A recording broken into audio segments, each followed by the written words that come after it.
Hi అండి, అందరికీ నమస్తే. Welcome to Murari foods. మీ అందరికీ న్యూ ఇయర్ శుభాకాంక్షలు అండి. మీ అందరికీ ఆరోగ్యం సంపూర్ణంగా ఉండాలని మనస్ఫూర్తిగా కోరుకుంటున్నాను. ఎందుకంటే ఈ రోజుల్లో ఏదైనా కొనొచ్చు, కానీ ఆరోగ్యాన్ని కొనలేము.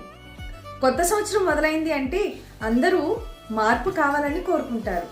ప్రతి ఒక్కరిలోని ఇది మార్చుకోవాలి, ఈ సంవత్సరం ఇది మొదలు పెట్టాలి, అది మొదలు పెట్టాలి అని కొన్ని రోజులైతే ఫాలో అవుతారు.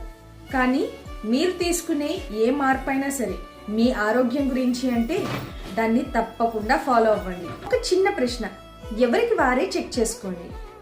మన బాడీకి ఏం కావాలో అది మనం నిజంగా ఇస్తున్నామా?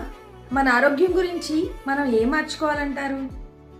ముఖ్యంగా ఒక అరగంట వాకింగ్ లేదా ఇంకేదైనా ఎక్సర్సైజ్, కొంచెం మెడిటేషన్, కొద్దిగా భగవన్నామ స్మరణ, ఫ్యామిలీకి కొంచెం టైం ఇస్తూ బయట ఫుడ్ని అవాయిడ్ చేస్తూ ఆరోగ్యంగా హెల్దీగా ఉండటం కోసం మీరే ఇంట్లోనే ఫుడ్ని ప్రిపేర్ చేసుకోవడం అలవాటు చేసుకోవాలి. నేను చెప్పాలనుకున్నది ఒకటే, ఈ కొత్త సంవత్సరంలో మీరు చేయాలనుకునే పనుల్లో మీ ఆరోగ్యాన్ని మొదటి స్థానంలో పెట్టండి. మిమ్మల్ని మీరే ప్రేమించుకోవాలి, మీ ఆరోగ్యాన్ని మీరే చూసుకోవాలి. అది జీవితాంతం మీతోనే ఉంటుంది. మరి మీరేమంటారు?